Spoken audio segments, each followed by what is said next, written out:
maître en tant que juriste ban lecture nga am si coow li jóg si mbirum Miss Sénégal ak accusation de viol yi nga xamante ne nii am na si. Bon Pape Commandre Mouhamadou, je pense que li jotoon xew présentement dafa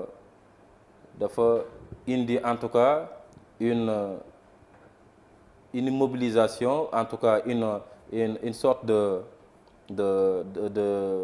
je dirais une manière de soutenir la personne qu'on considère ou bien qu'on considère qu'il y a une présomption de viol.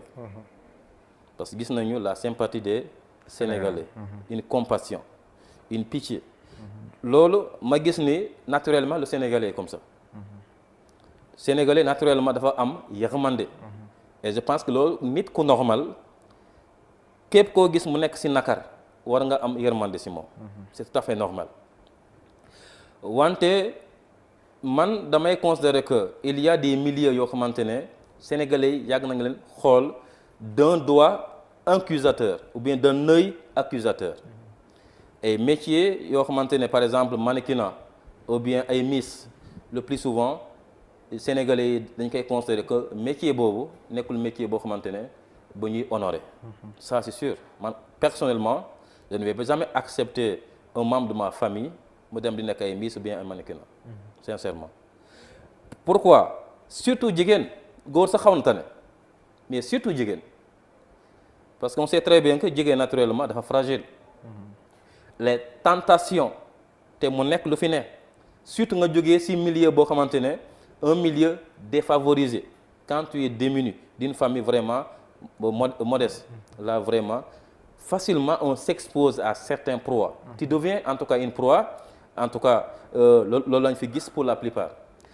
Léegi li jot a xew yaakaar naa parce que ñu considère que le milieu Miss ou bien mannequinat parce que il paraît que c'est deux milieux qui sont un peu différents mais c'est complémentaire. Il y a souvent la présence du proxénétisme dans ce cas d'espèce. Et le proxénétisme quand on regarde les articles 325 et suivants du code pénal du Sénégal, donc là on s'expose à des sanctions. Ah, c'est banni par la loi. C'est interdit par la loi le proxénétisme. C'est vrai que Sénégal ñu am ñoo xam ne xamuñu sa li. Lan mooy proxénétisme. C'est très important.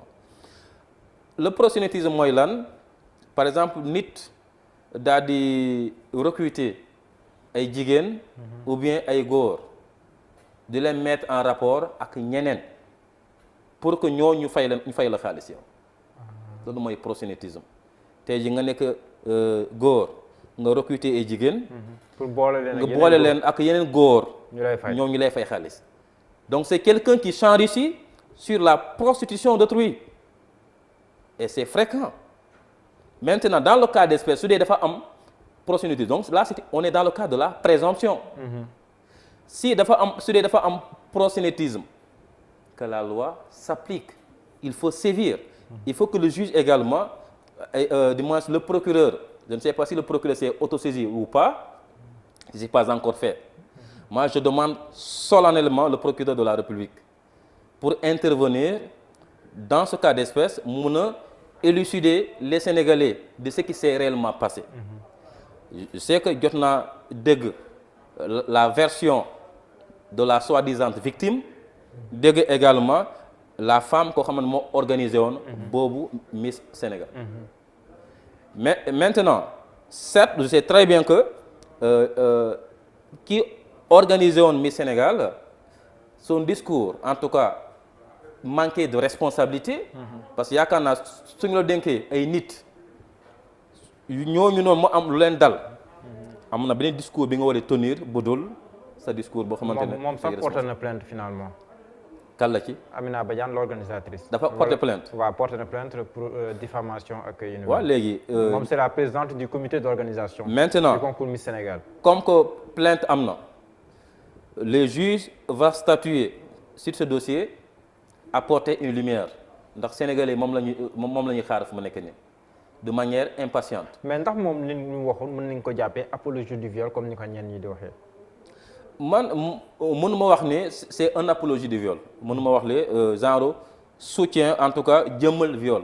Je ne peux pas donc reconnaître cela.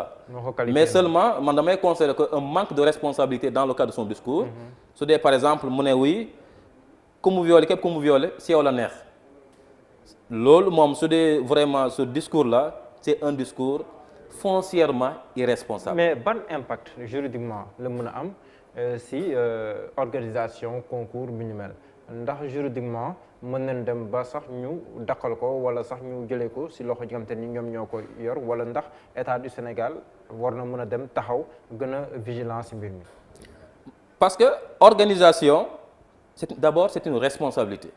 Licence su ñu la ko joxee tu ne dois pas être n'importe qui dañu jox licence ñu autoriser la nga mën a organiser di jël ay doomu jàmbur pour ñu mën a concourir parce que c'est une compétition d'après les dires. Absolument.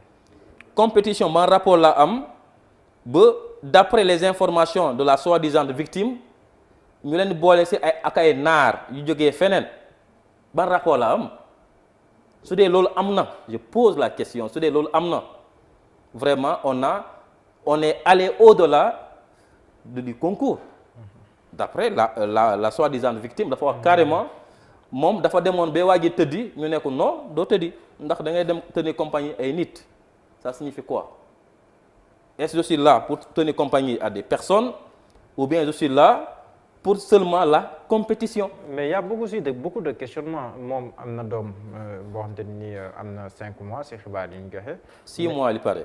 Voilà 5-6 mois léegi noppi boobu nan lañ ko mën a comprendre gannaaw woon lor at weer yu muy laaj nga am doom ba mu mot juróomi weer wala juróom-benn weer après nga soog a wax ndax noppi boobu yi tamit mënul indi yeneen jàngat. waaw man tamit loolu tamit damay considérer que c'est un manque de responsabilité de la part de la famille de la soi-disant victime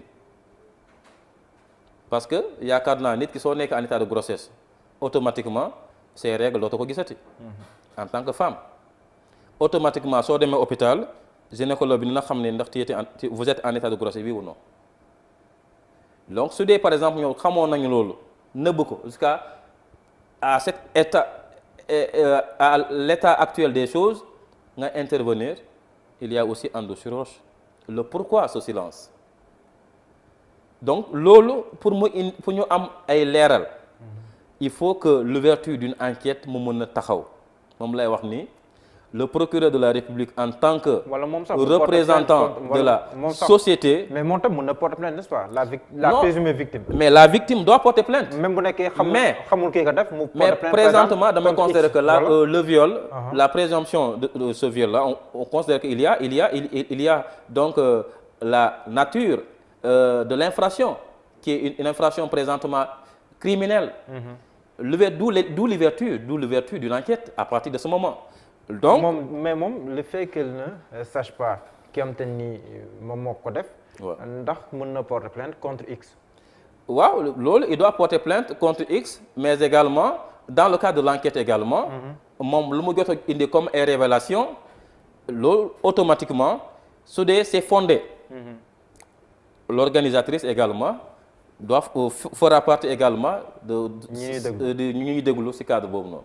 ba ñu situer les responsabilités et que le juge du fond mu mën a statuer ñu xool exactement est-ce que vraiment il y a bel et bien un viol su dee am na on va situer les responsabilités donc dans ce cas d'espèce la licence doit être retirée mais également les organisateurs également seront sanctionnés. Maître mën naa mbégte lool dal la si tolluwaay ma bàyyi la nga tàggatoo ak ñu doon teewlu. Mohamed en tout cas damay encore renouveler en tout cas sama coloré si yow. parce que à chaque fois damay gis ni le plus souvent da ngay def appel à mon expertise. pour que ma joxe man sama position par rapport li xew si dëkk bi. mu nekk toujours mbégte si man pour que vraiment ma mën a partager sama as tuuti xam-xam ba mu yàlla dénk. Sénégalais pour que ñoom tam ñu mën a xam lan mooy seen ak yan mooy également seen yelleef. donc tey encore une nouvelle fois mbégte la. di considérer que Sénégalais en tout cas Maître Ndoye est là donc à votre service et que en cas de besoin ku soxla Maître Ndoye donc aussi il faut le saisir. Maître Baboucar Ndoye am naa mbégte lool dalal la wala boog dalalaat la si Seneweb comme ni nga ko waxee mbégte la saa su ne ñu lay dalal ngir xam-xam bi waaye itam tëddee njaaxaanaay bi parce que booy wax dañuy xam ne objectivité ngay waxee te loolu dafay am solo lool ñu la si sant bu baax di la gërëm waaye jàngalekat nga ndax mënoo am beneen taxawaay bu teg bi noonu laay sante bu baax a baax ak gërëm équipe technique bi jàppoon si liggéey ba mu yemb à 17h incha allah seen émission Ultimatum suba à partir de 8h bët set jaa ngeen jëf.